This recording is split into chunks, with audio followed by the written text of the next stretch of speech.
Astaghfirullah. Bismillahirrahmanirrahim. Assalamualaikum warahmatullahi wabarakatuh.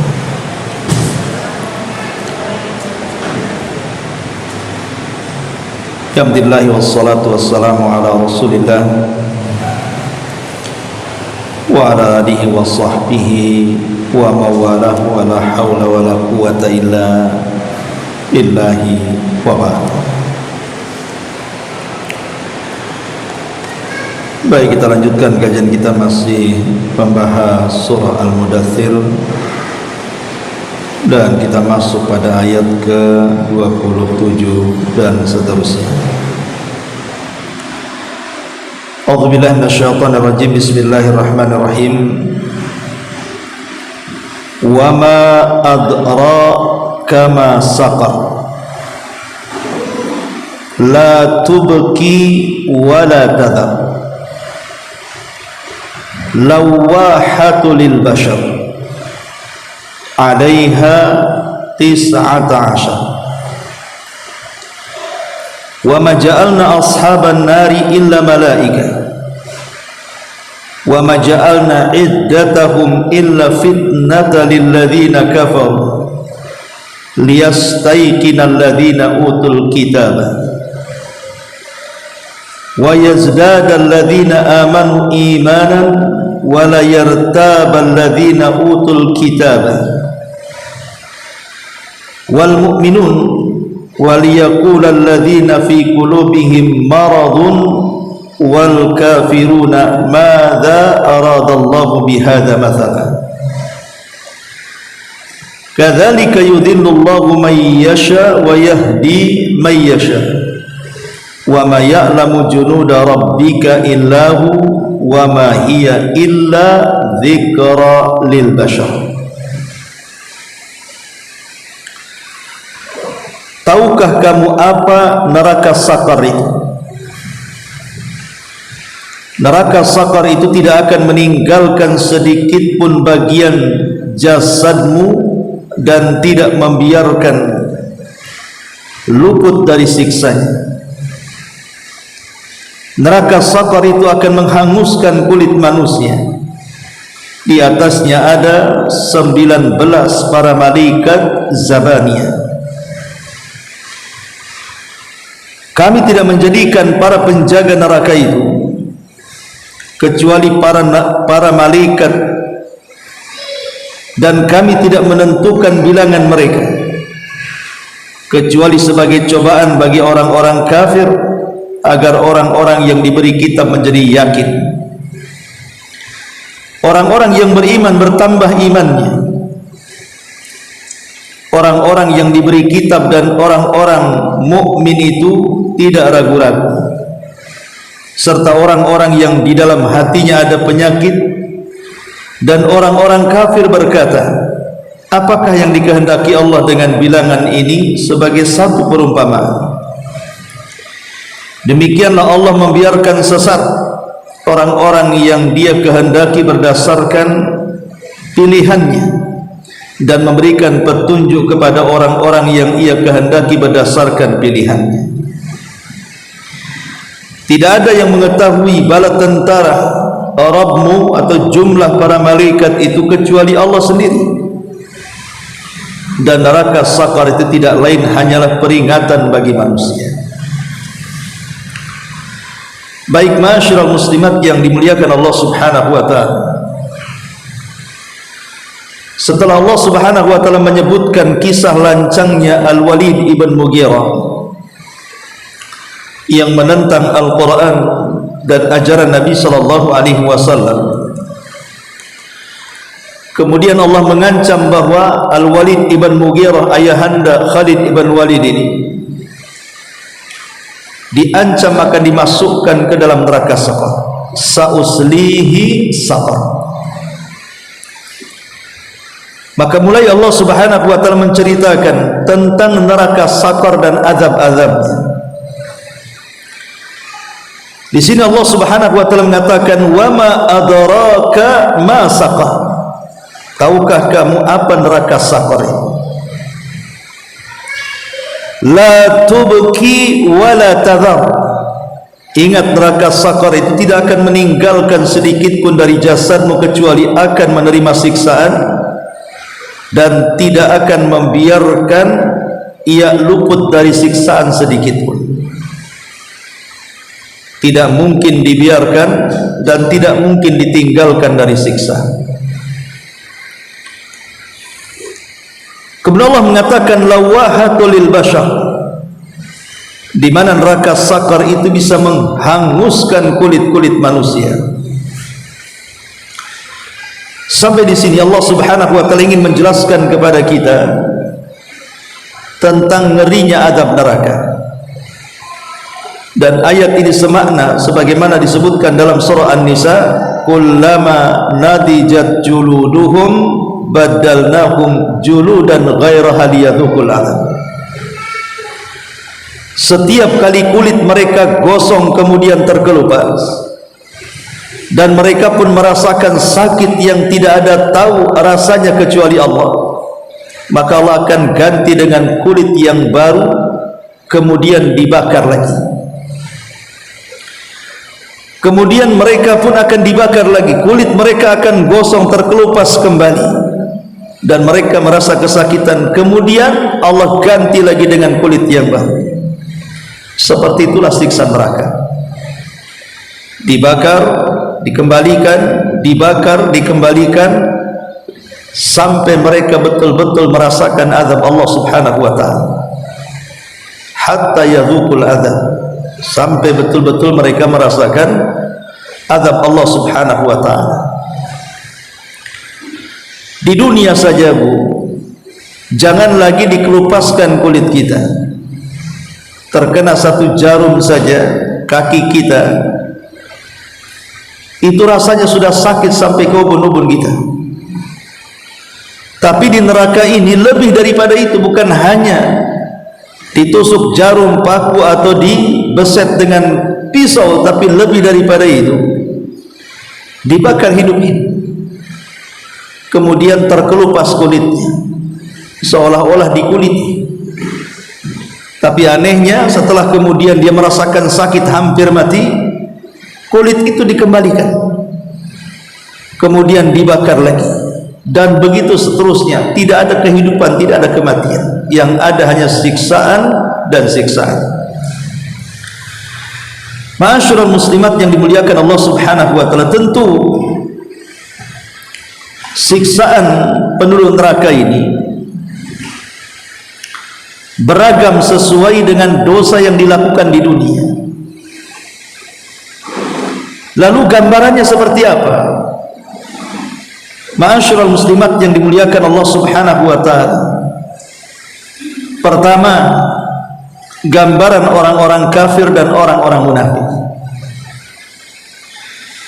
Disebutkan di dalam surah At-Taubah 68, wa'adallahul munafiqina wal munafiqati wal kuffara nara jahannama khalidina fiha hiya hasbuhum wa la'anahumullahu wa lahum adzabun muqim. Allah telah mengancam bagi orang-orang munafik, baik laki-laki atau perempuan, dan Allah juga mengancam bagi orang-orang kafir dengan apa? Dengan neraka jahanam. Apa ancamannya? Mereka akan dikekalkan di dalamnya selama-lamanya.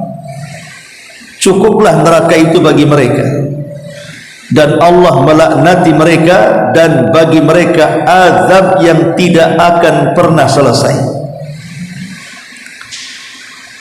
Di sini Allah Subhanahu wa ta'ala mendahulukan munafik baru kafir, karena tingkatan neraka yang paling bawah itu, artinya kalau yang paling bawah berarti siksanya lebih dahsyat dibandingkan yang di atas. Karena orang-orang munafik itu mereka berada di dasar neraka. Jadi diintip neraka yang paling dalam itu orang-orang munafik. Baru tingkatan berikutnya yang agak ringan orang-orang murtad. Baru berikutnya di atasnya orang-orang musyrik. baru di atasnya ahli kitab, orang kafir asli, baru di atasnya ahli maksiat dari kalangan ahli tauhid. Maka di sini Allah Subhanahu wa taala mendahulukan azab ini kepada orang kafir, baru kepada orang munafik, baru kafir. Karena munafik lebih gila siksanya dibandingkan orang-orang kafir.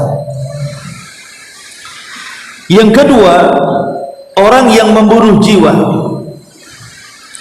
yang dihormati secara sengaja, membunuh seorang mukmin secara sengaja. Allah Subhanahu wa taala berfirman, "Wa man yaqtul mu'minan muta'ammidan fajazaohu jahannam khalidan fiha wa ghadiballahu 'alaihi wa la'anahu wa a'adda lahu adzaban 'azima."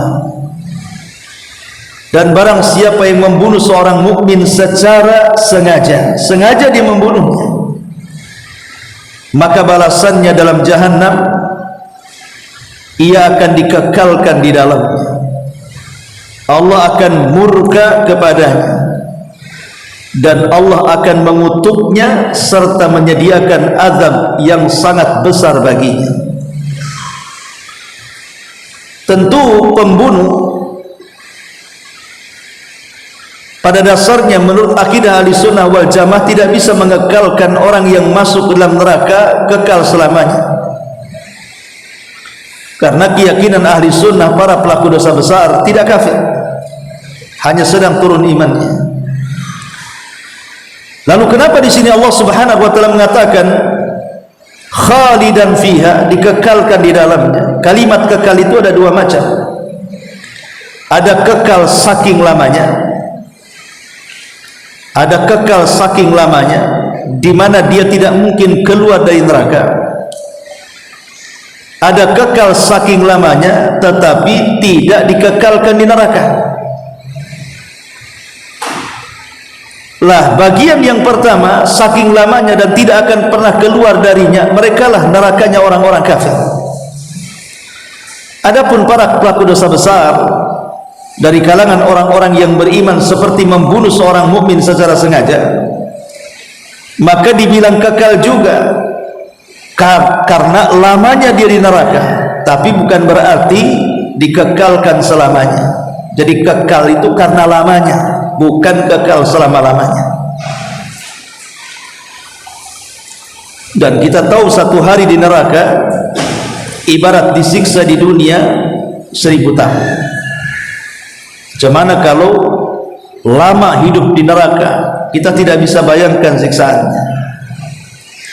Kemudian yang ketiga, para pelaku zina. Dijelaskan dalam sebuah hadis dari Samurah bin Jundub radhiyallahu anhu, Nabi sallallahu alaihi wasallam ketika menceritakan tentang azab para pezina, kata Nabi sallallahu alaihi wasallam, fa idza fihi rijalun wa nisaa'un urah wa idza hum ya'tihim lahabun min asfala minhum fa idza atahum dzalikal lahabu dawdaw. Kata Nabi sallallahu alaihi wasallam, ketika aku diperlihatkan neraka, tiba-tiba aku melihat ada laki-laki dan perempuan yang telanjang. Nyala api datang kepada mereka dari bawah tungku-tungku yang mereka berada di atasnya. Apabila nyala api itu membakar mereka, mereka pun berteriak-teriak dan dia pun kesakitan yang luar biasa. Lihat bagaimana siksa Allah bagi para pezina. Disiapkan tungku besar, kemudian dimasukkan para pezina laki-laki dan perempuan ke dalam tungku itu, kemudian dibuatlah pembakaran dari bawahnya. Lihat bagaimana siksanya luar biasa. Tentu dia akan merasakan panas dari kaki sampai ubun-ubun. Al jaza min jinsil amal, balasan sesuai dengan amalannya. Sebagaimana berzina dia merasakan nikmat dari kaki sampai ubun-ubun, maka siksanya pun disamakan. Dia akan merasakan sakit dari ujung kaki sampai ubun-ubun. dan dia tidak bisa mati dalam tungku itu. Kemudian yang keempat, siksa bagi para pemakan riba.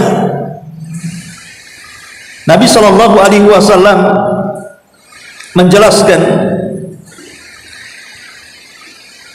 bahwa para pemakan riba itu, kata Rasul, fantalaqna hatta ataina ala nahrin min damin fihi rajulun qa'imun ala wastin nahari wa ala sattin nahari rajulun baina yadayhi hijaratun fa aqbala rajulul ladhi fin nahri fa idza arada an yakhruj rama ar-rajulu bihajarin fi faraddahu haitsu kana faja'ala kullama ja'a liyakhruja rama fihi bihajarin fayarji kama kana. Kata Nabi SAW, lalu aku pergi hingga aku mendatangi sungai dari darah. Kata Rasul, aku melihat dan aku datangi, di situ ada sungai yang terbuat dari darah airnya. Di dalamnya ada laki-laki yang berdiri di tengah sungai sedang berenang, dan di tepi sungai ada laki-laki yang di hadapannya ada batu-batu besar. Lalu laki-laki yang ada di sungai itu menepi karena tidak tahan dia berenang di sungai darah. Siapa yang bisa tahan berenang tanpa alat? Di dunia saja orang tidak kuat, bisa saja mati tenggelam. Akhirnya dia tidak tahan, kemudian berenang ke tepian. Dan setiap kali hendak keluar, laki-laki itu yang berada di tepian melemparinya dengan batu dan memasukkannya ke mulutnya, sehingga mengembalikan ke tempatnya yang semula. Maka setiap kali dia menepi untuk keluar dari air itu, ia melempar orang itu pada mulutnya dengan batu, lalu ia pun kembali berenang ke tengah. Begitu tersiksanya para pemakan riba ini. Kenapa diperlakukan seperti ini? Dia berenang putar-putar saja, setiap ke tepi dilempari batu mulutnya. Akhirnya tidak tahan, ke tengah lagi. Karena pemakan riba itu susah untuk dinasihati. Sekali kena riba dinasihati akan terjerat lagi dengan riba, kecuali orang yang dirahmati bisa bertobat. Kemudian yang keenam, para pelukis gambar yang bernyawa. Nabi SAW mengatakan, kullu musawwirin finnar yaj'alu lahu bikulli suratin sawwaraha nafsan fatu'adzibuhu fi jahannam. Setiap pelukis makhluk yang bernyawa di dalam neraka akan dijadikan baginya untuk setiap lukisan makhluk yang bernyawa yang bergambar itu satu jiwa. Artinya Allah memerintahkan para pelukis untuk menghidupkannya. Tidak mungkin bisa dihidupkan. Manusia tidak mungkin menciptakan roh dan dimasukkan ke dalam gambar, maka selamanya mustahil dia bisa menghidupkannya. Setiap kali diperintah menghidupkannya dan dia tidak bisa, maka dia akan terus diazab oleh Allah Subhanahu wa ta'ala. Ini para pelukis gambar yang bernyawa. Ma'asyiral muslimat yang dimuliakan Allah Azza wa Jalla. Kemudian yang keenam, pemakan harta anak yatim. Allah mengatakan, innal ladzina ya'kuluna amwalal yatama zulman innama ya'kulu fi butunihim nar wa sayaslawna sa'ira. Sesungguhnya orang-orang yang memakan harta anak yatim secara zalim, sebenarnya mereka sedang menelan api sepenuh perutnya, dan mereka akan dimasukkan ke dalam neraka yang menyala. An-Nisa ayat 10. Kemudian yang nomor 7, para pendusta, para pengumpat dan tukang adu domba.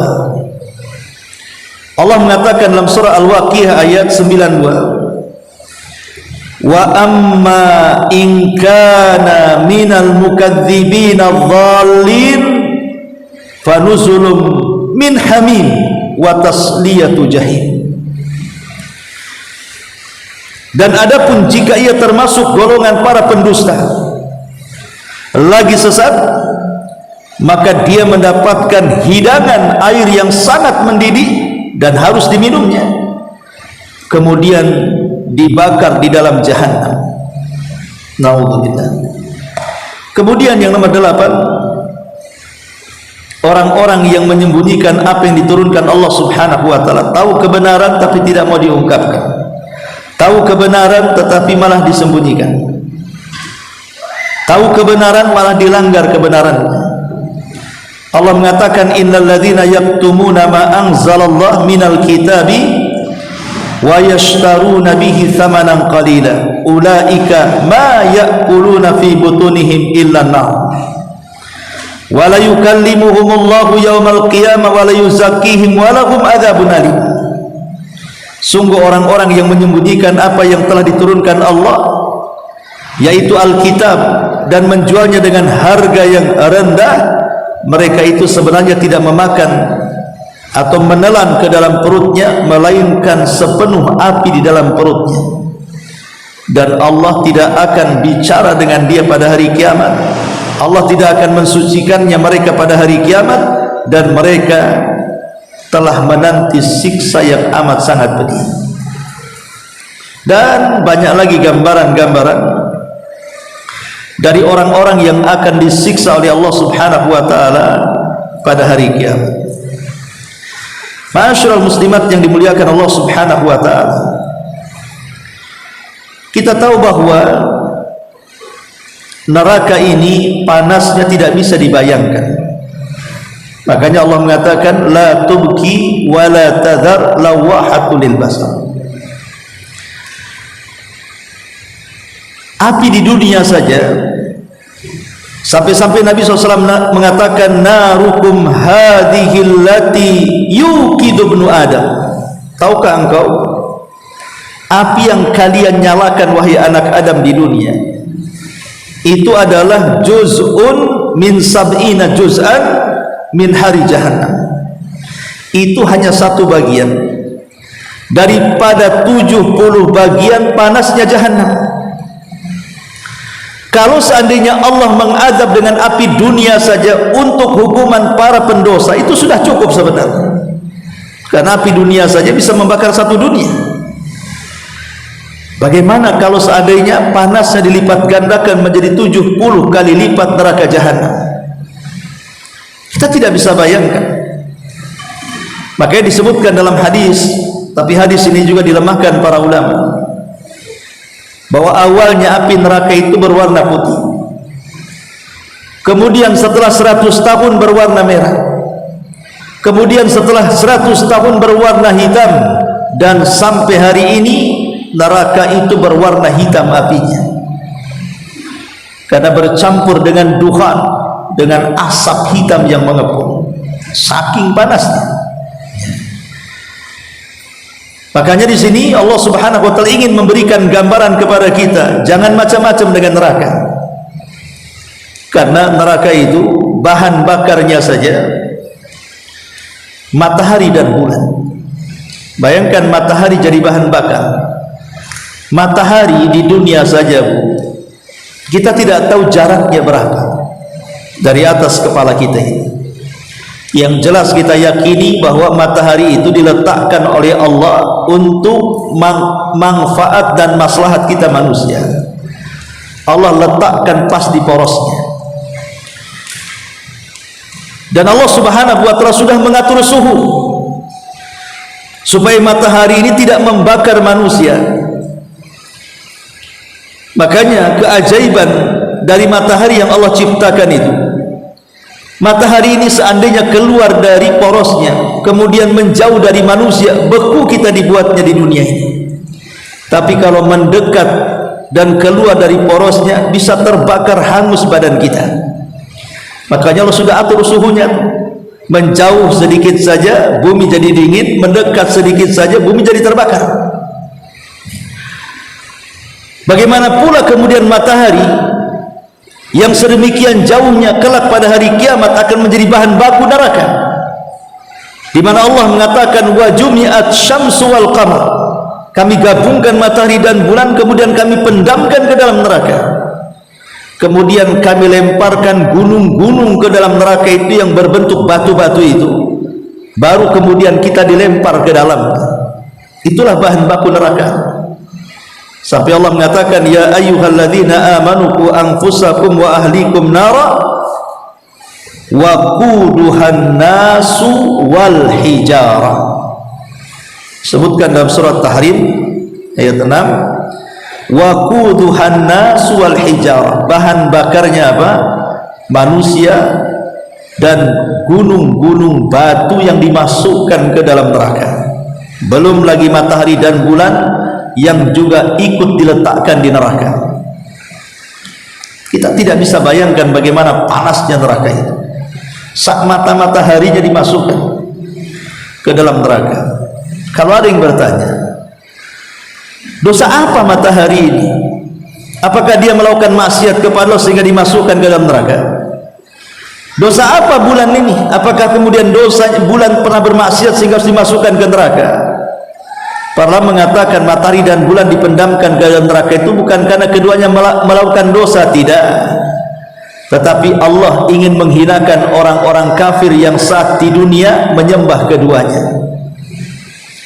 Karena saat di dunia, di zaman Nabi Ibrahim, saat berdakwah, ada orang-orang yang menyembah matahari, menyembah bintang, menyembah bulan.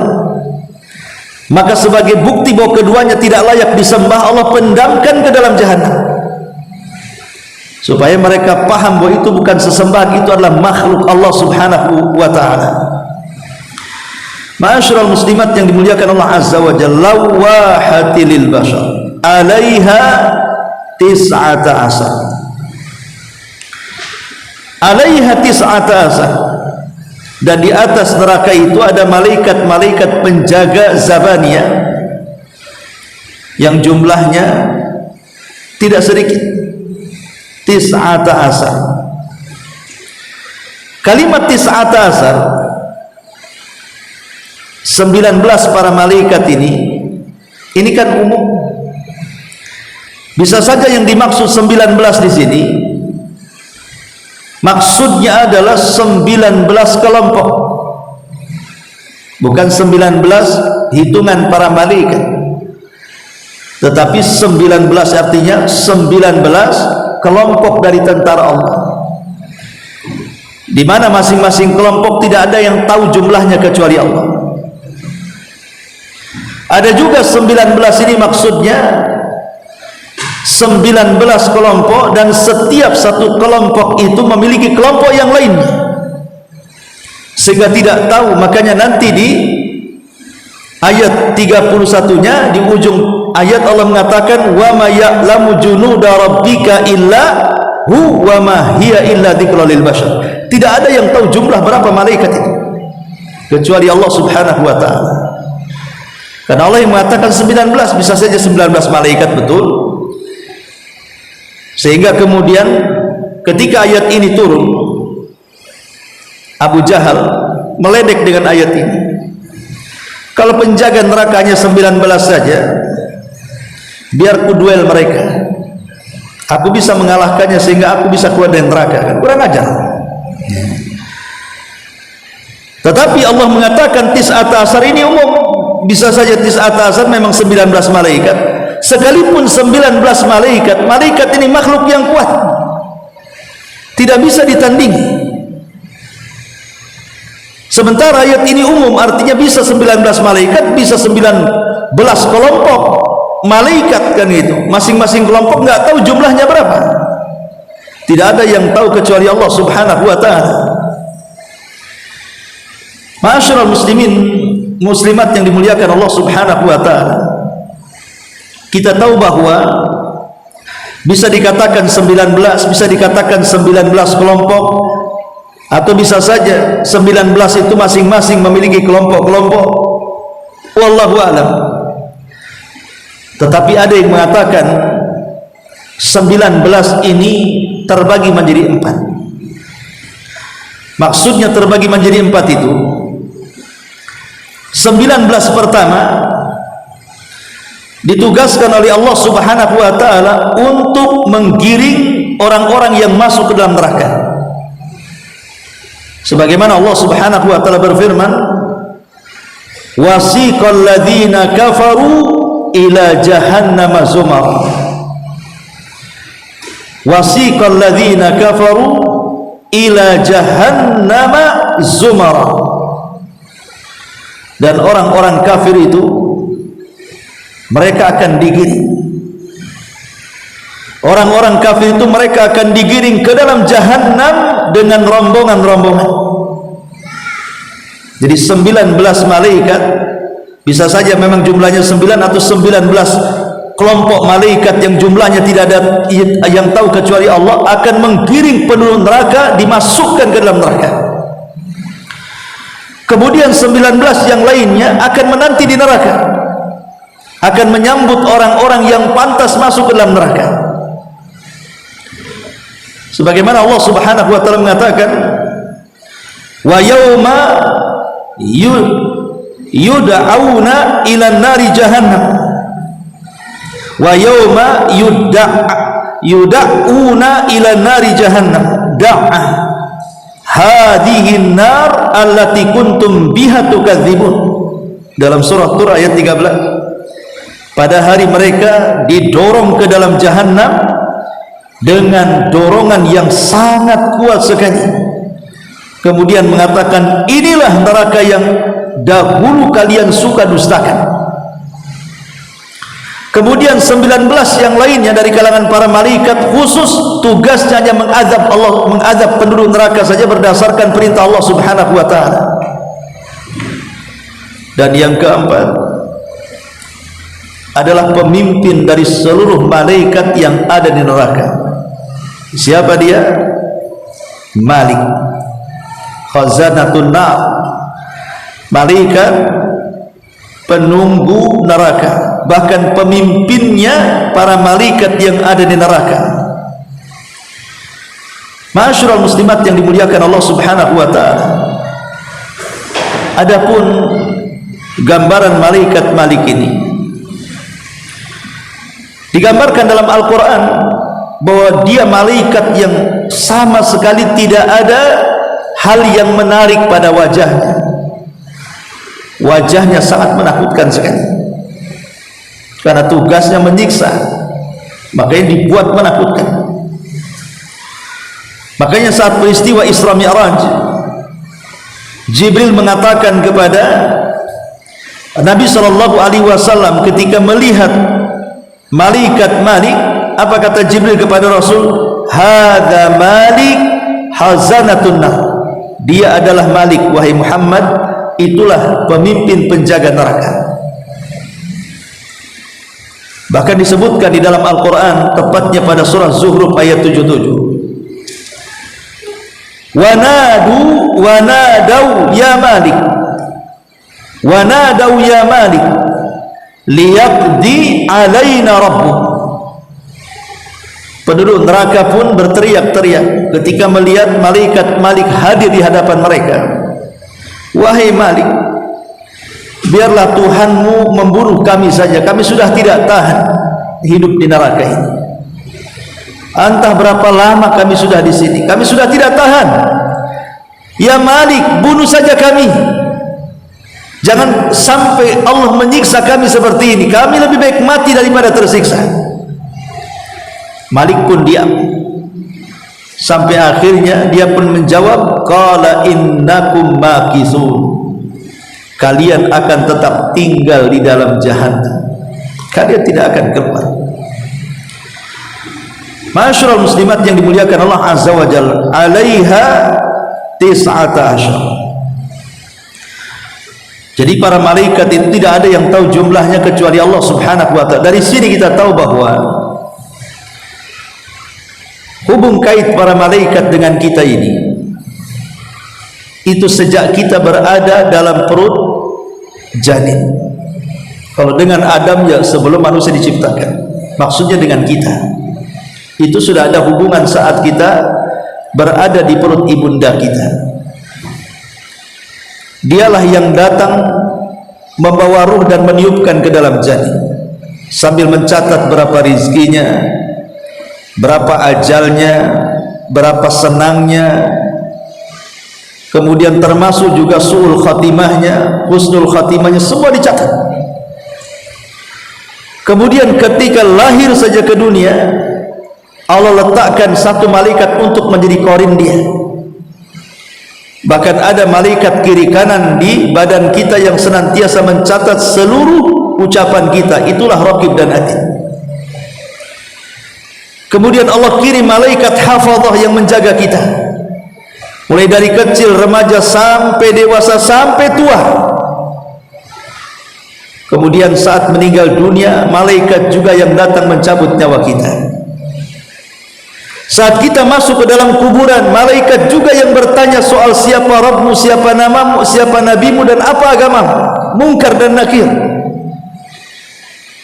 Saat di padang mahsyar, malaikat juga berbaris-baris membuat pagar betis sehingga tidak ada penduduk neraka yang mampu keluar dari neraka. Kemudian ketika orang di neraka juga sama, yang menyiksa mereka adalah para malaikat. Begitu juga yang masuk ke sorga, yang melayani penduduk sorga juga para malaikat. Jadi hubungan malaikat dengan manusia itu luar biasa. Manusia tidak mungkin lepas dari malaikat. Kemudian Allah Subhanahu wa taala berfirman, "Wa ma ja'alna ashaban nari illa malaika." Kami tidak menjadikan para penjaga-penjaga neraka itu kecuali semuanya dari kalangan para malaikat, pimpinannya Malik. Wa ma ja'alna iddatahum illa fitnatan lil ladzina kafaru.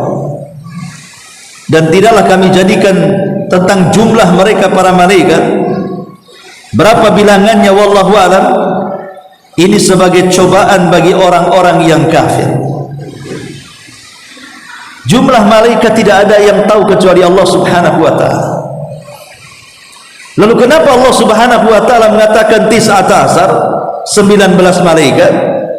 19 malaikat sekali lagi itu memiliki makna yang bisa ditafsirkan macam-macam. Bisa 19, bisa lebih daripada 19. Mungkin 19 kelompok, masing-masing kelompok tidak ada yang tahu jumlahnya kecuali Allah. Artinya soal jumlah mereka dalam ayat ini, kenapa 19? Itu menjadi ujian bagi orang-orang kafir. Terima atau tidak dengan jumlah itu? Liyastaiqinal ladzina utul kitab. Tentu orang-orang yang diberikan kitab, orang-orang yang diberikan kitab supaya menjadi yakin dengan keterangan Quran ini.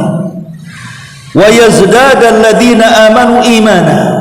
Tapi orang yang beriman, apapun yang dikatakan Quran, sami'na wa ata'na. Ketika Al-Quran memberitahu 19, bertambah imannya, karena itu adalah pemberitaan dari Allah Subhanahu wa ta'ala. Karena kita tahu kalau bicara tentang iman, ada macam-macam orang itu dengan iman. Pertama, yazid wala yanqus. Ada model orang, model iman itu dia bertambah dan tidak pernah berkurang. Jadi bertambah saja dan tidak pernah berkurang. Itu model iman. Siapa yang senantiasa bertambah dan tidak pernah berkurang sama sekali, merekalah para malaikat. Malaikat yazid wala yanqus, bertambah terus dan tidak akan berkurang. Kenapa? Karena malaikat tidak diciptakan memiliki nafsu. Malaikat diciptakan, sejak diciptakan sudah diberikan tugas untuk beribadah selama mereka hidup. Bahkan di akhirat mereka mengatakan, datang kepada Allah semua para malaikat, subhanaka ma abadnaka haqqa ibadati. Maha suci Engkau ya Allah, walaupun kami diciptakan oleh Engkau untuk beribadah, tapi kami belum betul-betul beribadah dengan sebenar-benar ibadah kepadamu ya Allah. Itulah malaikat yazid wala yanqus, bertambah dan tidak pernah berkurang. Tapi ada yang sebaliknya, yanqus wala yazid. Ada iman itu turun turun terus, tidak tambah-tambah. Itulah iblis, syaitan. Dia tidak akan pernah bertambah imannya. Yang ada berkurang dan berkurang. Yang ada maksiatnya makin besar, makin besar, makin besar. Nyesatin orangnya makin banyak, makin banyak, makin banyak. Yang kuswala yazid, turun aja nggak tambah-tambah. Itulah imannya iblis. Yang satu imannya malaikat, yang satu imannya iblis. Tetapi di sana ada iman itu yazid wa yanqus. Yazid wa yanqus. Kadang bertambah, kadang berkurang. Itulah kita, manusia.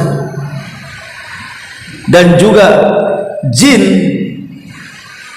yang diberikan oleh Allah Subhanahu wa taala tugas untuk beribadah kepada Allah Azza wa Jalla. Makhluk yang mukallaf. Makhluk yang mukallaf artinya makhluk yang dibebani syariat. Berarti mencakup manusia dan jin. Yazid wa yanqus, terkadang bertambah dengan ketaatan kita, terkadang berkurang dengan kemaksiatan kita. Kalau dibacakan ayat-ayat Allah, maka mereka bertambah. Idza tuliyat alaihim ayatuhu zadatuhum imana. Kalau dibacakan kepada mereka ayat-ayat Allah, bertambah imannya. Itulah orang-orang yang beriman, terkadang bertambah. Kenapa? Karena dibacakan ayat-ayat Allah. Tapi terkadang juga berkurang imannya. Seperti yang Nabi SAW mengatakan, la yazni zani hina yazni wa huwa mu'min. Tidaklah orang yang berzina saat berzina dia pun beriman, artinya berkurang imannya. Itulah manusia. Ma'asyiral muslimin yang dimuliakan Allah Subhanahu wa taala. Baik, wa yazdad alladzina amanu imana. Dan bisa menambah keimanan orang-orang yang beriman, wala yartabal ladzina utul kitab, dan tidak menjadi ragu-ragu bagi orang-orang yang diberikan kitab dan orang-orang yang beriman. Waliyaqulal ladzina fi qulubihim marad wal kafiruna madza aradallahu bihadza mathalan. Dan agar orang-orang yang dalam hati mereka ada penyakit dan juga orang-orang kafir mengatakan, apalah yang Allah kehendaki dengan permisalan angka 19 ini. Akhirnya mereka mengejek seperti yang dilakukan Abu Jahal. Kalau memang betul penjaga neraka Zabaniyah itu cuma 19, aku lawan dia, kutumbangkan dia, aku akan lari dari neraka. Dia tidak tahu kekuatan malaikat. Satu malaikat saja bisa mengalahkan satu dunia manusia sejak awal sampai akhir. Siapa? Malakul maut. Itu satu malaikat bisa mengalahkan seluruh manusia, bahkan seluruh jin. Siapa yang tahu kekuatan para malaikat? Ma'asyiral muslimat yang dimuliakan Allah Subhanahu wa taala. Makanya Allah Subhanahu wa taala mengatakan, agar orang-orang yang dalam hati mereka sakit dan juga orang-orang kafir berkata, apa yang Allah kehendaki dengan permisalan? Ingat, permisalan dari Allah Subhanahu wa taala itu sesuatu yang ada pelajarannya, yang harus kita petik pelajaran dari permisalan itu. Tetapi karena ada orang-orang yang tidak paham, ada yang paham, sehingga ada yang diberikan petunjuk, ada yang disesatkan. Makanya Allah mengatakan, kadzalika yudhillullahu man yasha wa yahdi man yasha. Begitulah dengan permisalan itu yang disesatkan Allah sesuai dengan kehendaknya, ada yang diberikan petunjuk oleh Allah sesuai dengan kehendaknya juga. Dan ingat bahwa hidayah itu nikmat terbesar yang Allah anugerahkan kepada kita di dunia, melebihi semua nikmat yang kita miliki di dunia. Sebutkan nikmat dunia, rumah besar, kendaraan mewah, umur panjang, fisik kuat tidak sakit. Sebutkan, tidak seujung kukunya hidayah. Kata Imam Ibnul Qayyim, semua nikmat yang Allah berikan kepada manusia di dunia tidak sebesar nikmat hidayah. Karena hidayah itu yang menyelamatkan kita dari dunia sampai ke surga. Tapi sebaliknya, tidak ada musibah yang lebih besar dibandingkan musibah kesesatan. Sebutkan musibah apa yang ada di dunia? Paling tinggi kematian. Artinya dengan kematian hilanglah musibah dunia. Tapi apakah dia akan terhindar dari musibah akhirat? Tidak. Orang yang tersesat pasti dia akan beralih dari musibah yang rendah ke musibah yang jauh lebih besar lagi. Makanya kenapa kata Ibnu Qayyim, tidak ada musibah, sebutkan musibah apapun di dunia yang menimpa kita melebihi musibah kesesatan. Maka mintalah kepada Allah hidayah dan berlindunglah kepada Allah dari kesesatan. Karena siapapun yang Allah berikan hidayah, tidak ada yang bisa menyesatkannya, sebagaimana siapapun yang menyesatkan Allah, tidak ada yang sanggup berikan hidayah kepadanya. Dan Allah akhiri ayatnya, wa may ya'lamu junuda rabbika illahu wa ma hiya illa dzikra lil bashar. Dan tidak ada yang tahu berapa bala tentara dari kalangan malaikat kecuali dia sendiri, Allah Subhanahu wa taala. Dan tidaklah neraka sakar hanyalah peringatan bagi seluruh manusia. Dan ini memperkuat kalimat tis'ata asa. 19 ini maksudnya 19 itu apa? Kita zahirnya ya 19 saja, tidak, bisa saja lebih daripada 9, bisa saja 19 itu 19 kelompok, masing-masing kelompok tidak ada yang tahu jumlahnya kecuali Allah. Sehingga jangan remehkan neraka Zabaniyah, malaikat Zabaniyah, para penjaga neraka, baik yang menggiring, baik yang menyambut, baik yang mengadab ataupun yang menjaganya. Wallahu alam. Ini diantara sampai di sini kajian kita sampai ayat ke 30, ayat 31. Baik, sebelum saya bertanya silakan.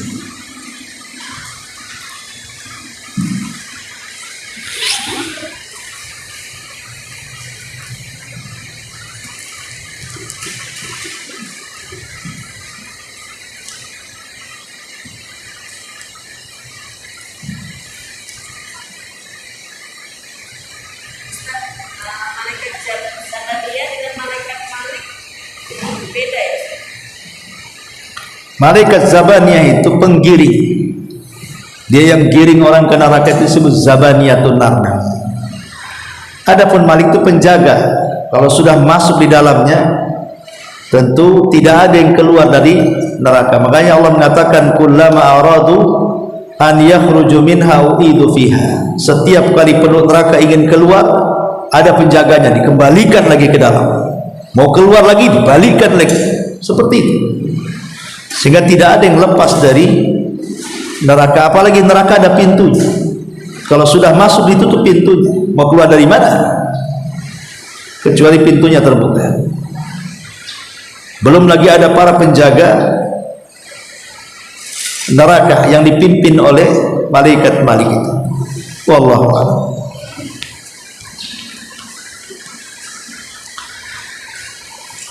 Baik, kalau tidak ada, kita tutup sampai di sini. Subhanallah bihamdika asyhadu an la ilaha illa anta astaghfiruka